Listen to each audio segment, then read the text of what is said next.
I've just finished reading Walter Isaacson's biography of Elon Musk, and if I sounds or look like as if I'm starstruck, that's because I am.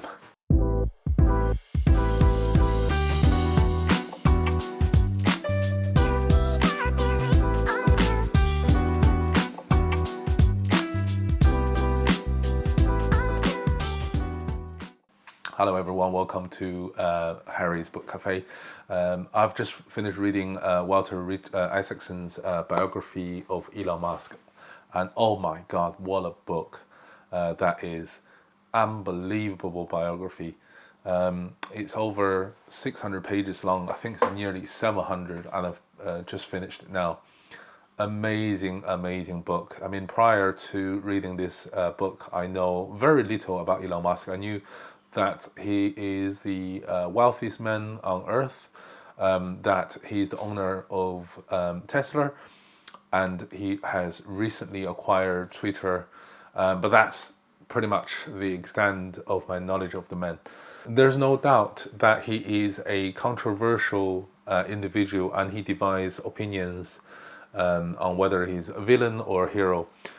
But I think, from my personal perspective, he is perhaps the greatest of them all out there, simply by what he is trying to achieve and what he has achieved so far. I just think throughout history there hasn't been anyone who has such a great ambition. I don't think anyone throughout history has a bigger ambition, and let me explain why. But before that, let's just jump into the book and give a quick overview of what this biography is all about. So first of all, just a couple words on the actual author. So Walter Isaacson is a very well-known biography writer. He has written biography of Steve Jobs and Leonardo da Vinci and Einstein, just to name a few. So he knows what he's doing, and it is very noticeable in this book. It is very well written, and the chapters are kept relatively short, so it's easy to actually break through. So despite the fact that the book has nearly 700 pages, every single one of them reads quite easily. And I really enjoy the actual reading experience, and especially enjoy the actual photos of Elon Musk and those around him at the beginning of each chapters. It just adds a little bit more texture to the actual book itself. So that's really well done. So the book starts with Elon Musk's childhood. He's South African. See, that's another thing that I didn't know. So he was a South African, and he was born in an era where the country was sort of gripped by violence. There was lots of anti-apartheid movement at the time, and there's lots of pushback from the government. So violence is pretty much everyday life. And because of the environment that he was born in, some of the schools, or most of the school based in South Africa, especially for whites, are really heavy on building up a mentality and physicality for the boys to really survive in such a violent environment. So just quote a quick example is when Elon Musk was young, he and his school went out frequently to what they call survival camp. So basically what it involved is dumping the boys in a wood with a very minimal supervision. Each boy was provided with just about enough food and just about enough water to survive for 2 days, and it was like a Lord of Flies sort of environment. And the boys were actually encouraged by their supervisors to bully the weak, to grab their food and grab their drink. So basically like hellscape. After that trip, Elon Musk lost about 10 pounds. So he didn't cope with that sort of environment very well, especially when he was young. But when he grew up, that's a different story. So, and that's about the first chapter, and it's very intense to read about the background of a period of a place where he was born. And it's very, as I said, very intense first chapter. And then the subsequent chapters describing his childhood is pretty much all about how he was surviving in his school environment, being a genius in that sort of environment it's not difficult. Is quite difficult. So he got beaten up quite frequently, and one of them he ended up in hospital, was really severely injured. Then the story move on to his father, who has a very significant impact on who Elon Musk will become or would become in the future, and those impacts are very negative. His father is quite irrational and capricious. One moment he was happy, the next moment he would just switch without warning to be incredibly angry and would sort of lecture Elon Musk and his brother for hours on end and refuse to let the boys go. So growing up in South Africa, Elon Musk has always been under that sort of shadow of his father, and his behavior when he was young has contributed to who Musk would become in the future. So then the chapter move on to his mother and to how he moved first to Canada, then to the US.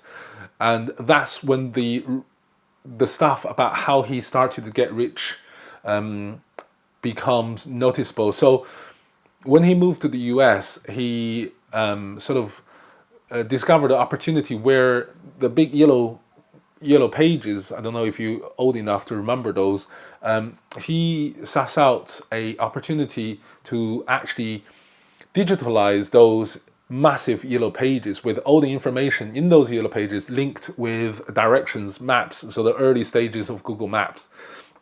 So he started with a couple other people this company called Zip2, the company of digitalizing the yellow pages. He really wanted to call it the X.com because he has this unexplained fascination with the letter X, and this is a letter that dominates his life throughout in the later stages, which will come to that. So he wanted to call that X.com, but his co-founders sort of disagreed because they believe correctly, and they did carry out a focus group, that X.com sounds like a pornography website rather than something that you can trust with directions and contact infos. So they overruled him and called it the Zip2. So the company was quite successful. Many newspapers start using the service, and they become very, very successful. However, Elon Musk, as we discover later in the review, that he's an individual who is very difficult to get along with other people. He works best on his own rather than collaboratively. So they basically kicked him out. And that's the first $22 million he made in his life, because kicking him out involving in lots of payouts. So after he was being kicked out from Zip2, he got this $22 million payout. And for most people, they would perhaps, for me certainly, I would perhaps take a couple of years off and just enjoy the fruit of my labor. But Elon Musk is someone who really see peaceful time as torturous. So after some contemplations, he and with a couple other guys started another company, and that is what we know today as the PayPal. So he started PayPal, and it was, once again, as we know now, it's very, very successful company. But then again, the same sort of pattern repeats itself. He just is someone who's very, very difficult to get along with everybody. And they started a coup called the PayPal Mafia, and he got kicked out the company. And this time, he ended up with $200 million payout. Once again, if I were him, I probably would have just take my money, go out and enjoy myself for the rest of my life with $220 million. But if I were him, there wouldn't be any Tesla. So anyway, so he started, with that amount of money, his ambition grew, and he decided to have his own rocket launch company. And that's what we know today as SpaceX. And you see that letter X has come back. So the SpaceX is really something that is really inspired by what he had read as a kid. And when he was a kid, he was such a a bookworm, he used to just read throughout the library of all the science fiction sections, especially Galaxy, Hitchhiker's Guide to Galaxy. He read it so many times. And he always believed when he was young and formative years that or at least he had that idea and it solidified and becomes more mature as he grows. And that idea is that for human consciousness to survive in the next hundreds or 200, 300,000 years, human species needs to be a multi-planetary species. In case that something happened to Earth, maybe climate change or nuclear war or a unstoppable pandemic that wiping out the humans on Earth, there will be a secondary planet or maybe more planets in the solar system where humans can habit. And his primary target is Mars. So this is where the idea for SpaceX came along. He wants to make human multi-planetary species. And throughout the book and later stage when he started Tesla, we as readers were really given the impression, and it certainly impressed me the most, that he was not driven by wealth. I mean, that comes secondary, but he was really driven by a sense of mission. He really believed that deep down, human needs to be multi-planetary species. Without a doubt, the money is not a consideration at all. So, and that is something that we see throughout the book, in Tesla and later Neuralink as well. So go back to SpaceX. It was a very, very difficult journey. The first mission is to find rockets. So he went to Russia, he got basically scammed and he refused the deal and he came back. And this is where his genius really starts to shine, that he sort of flexible thinking, this flexibility is very, very rare. And he basically asked his engineers to sort of scatter around the field and gather used equipment to build rockets. And he was successful. He was actually built a rocket called Falcon 1. And after month and month of building that together, and here's where he shines through. He really pushes people to go beyond their limits. He set unbelievably ridiculous deadlines to challenge his engineers. And somehow, not all the time, but sometimes, he was quite successful. He pushed his employee to go beyond what they are capable of and achieve the impossible. And as we see, this is a theme that repeats itself throughout in this book. So the first rocket, Falcon 1, was successfully completed. The first launch failed, no surprise. The second launch failed, no surprise. Before the third launch, he told his engineers, if we can't do it in 3 goes, we might as well die. And unfortunately, the third launch also failed. Now, the problem at this moment is cash flow. He's pretty much invested all his $220 million into SpaceX, and the first 3 attempts are all failed. He's now running out of money. He has nearly nothing left. And here we see through that money really is a secondary consideration to him. His sense of mission takes precedence. His sense of mission takes priority. And money is not something that he considers. But it is practical consideration for him nevertheless. He's running out. And he scrambles to find sort of the remaining of what he's left in his bank account and other financiers to give him a help out. And those guys who ousted him from PayPal actually came back and helped him with the 4th and final rocket, the Falcon 1, 4th attempt.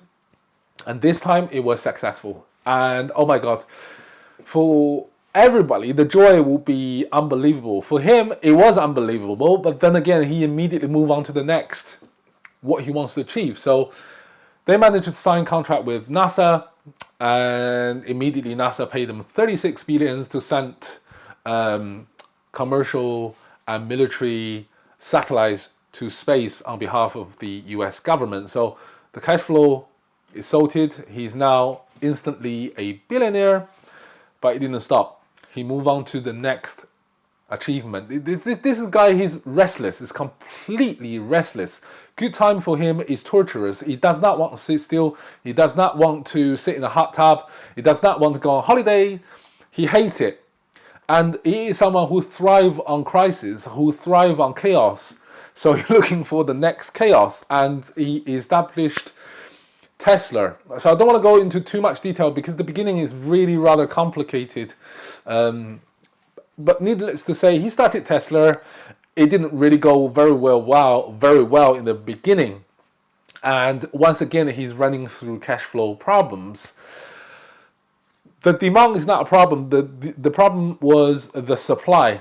So he has this factory which is churning out 2,000 Teslas a week. Now, for him to even to consider survival, the factory needs to churn out around about 5,000 Tesla cars per week. So 150% increase. Now, that's almost impossible. How can you? So okay, you can maximize efficiency, but to max it to such an extent of 150%, nearly impossible. This is once again where I really admired him for what he did. So he walked down the assembly line and he challenges the steps being used. He will ask engineer, okay, why are we doing that? The engineer will say, okay, this is a requirement. He then, for most of us, this is a requirement by. We will just say, okay, that's something that we have to accept. He doesn't say by whom, and he says by the health and safety department, for example. And he said, no, I don't want that answer. I want to know which individual stippled this requirement. He challenges, and he just delete this requirement immediately. He said, no, we're not going to follow that requirement. It's stupid. This is done by stupid people, and we're not going to suffer fools. This is something that he does throughout the assembly line again and again and again to maximize the efficiency. And another example is that he saw this mechanic screwing 4 screws to a part of Tesla, and he goes there to say, why are you screwing 4 screws? Why can you screw 2? And the engineer will say, okay, we'll always screw 4 screws. No. Screw 2 and see what happens. So they screw 2. And it still holds very, very well. So from that moment on, says screw 2 screws only, no 4. And he did that similar thing throughout the assembly line, as a result of which he streamlined the assembly line, he cut out inefficiencies, he set incredible, ridiculous deadlines for his mechanics, engineers to achieve. So after this, the production output jumped from 2,000 per week to 3,500. But then again, he's still 1,500 short. And there's absolutely no efficiency he can squeeze out on the assembly line anymore. Most people would then, at this stage, give up. He didn't. What he did is, they have a massive staff car park. He asked the staff to move the cars to other places, erect with help of other engineers and construction workers a massive tent and use that as additional assembly line. And he did achieve the impossible. At the end of the month, Tesla factory, the first one, was outputting 5,000 cars per week. And he told one of his people, if conventional thinking can get you only so far, then it's time for unconventional thinkings. It is something like this that was repeated again and again and again. The way that he's so willing to challenge authorities, he's so willing to set ridiculous deadlines, that there were lots of pushback from his engineers. But he just refused to accept that. And many times he was successful, and that's why Tesla is here today, is because of this unbelievable drive from his part and his unbelievable flexibility to accept the unconventional. So for instance, going back to SpaceX, they need a valve, many valves for this rocket to work. The suppliers quoted him $3,000 per valve. He looked at it. By the way, he's a physics and math major, so he knows about engineering major, so he knows about roughly what these things can do. He looks at the valve and he said, okay, in the car industry, this similar valve costs $30. So what he did is ask his engineers to modify the car ones, $30 instead of $3,000, and fit it on the racket and make it work. Something like that. I mean, you and I would just, we're going to think, okay, you know, this is a racket, it's different to cars. We have to do something specific for a racket. Not him. He's willing to actually push the envelope way beyond what is considered limit. And another example of similar sort of theme is that to cool the engine, they need cooling system. And again, the official supplier asked them, told them it's £500,000 per system. Ridiculous. Upon receiving this news, he shouted in his office to all the other engineers, how much is a commercial aircon? And the reply comes at $6,000. And he told them to buy 2 of them, modify them, and use as a cooling system. And once again, they were successful using that. And I was just in awe, completely in awe for his flexibilities. You know, all the other engineers were sort of like, okay, you sure this is not going to be working? I said, no, you modify them and make it work. It will work. Unbelievable drive and sense of mission. Tesla is another example of just iron drive to make it happen. I mean, 2008, it was this much close to collapse with SpaceX and Tesla. And he started something called Surge to make it work. And they go through incredible hardship. He sleeps on the factory floor. He sleeps in the office to make it work. And it's just unbelievable. I was absolutely thunderstruck. Then he moved on to the next next business called Neuralink. And that was born of his paranoia of artificial intelligence. He always has this fear that artificial intelligence might be malevolent and one day taken over. And he started this Neuralink, which involves putting a chip in a human's head where we can communicate with a computer interface without having a physical interface. So that is a buffer against the malevolent AI. But as it develops further, it becomes more medicinal. So I think recently they had a news about this. But what his idea is, if you are paralyzed, that's because the spinal cord is cut off. So no brain chemicals, the signal is being transmitted to your bodies. Now, using the chip in your head, you can bypass that stage and sending signal directly to your limb muscles. And therefore, a paralyzed person can become not. And he can cure blindness by using the same thing. Even if someone is born blind, he can actually overcome that. And it's things like that he's so driven, that really makes me incredibly, I'm a fan. It's needless to say, I'm a huge fan. I didn't know much about him. I'm a fan. And but move on to Twitter, and you know all about Twitter, the Twitter storm that has been going on since last April. So now it's called X. Again, you see the pattern here. X is his favorite letter. One of his children is called X. But yes. So Twitter is basically a clash of culture and mentality. I don't want to go into too much details because we all read that about from the newspaper. So move on to a quite interesting philosophical topic now. Is whilst I was reading that book, my wife and I were having coffee and we were discussing about this book. And that topic leads to sort of Bill Gates, my all-time hero. He is one of, if not the biggest philanthropists on earth. He, donate billions and billions towards disease eradication, towards third world country education, and all the good stuff, poverty alleviation. So my wife and I had this conversation to say, okay, Elon Musk didn't really or hasn't been contributing much towards charitable foundations because he doesn't believe in it. But who has the bigger contribution towards humankind. And in my opinion, there's no doubt that's Elon Musk, because multiplanetary species, when Earth one day will no longer be sustainable the way that we are seeing today, that's much, much bigger deal than contributing billions towards charities.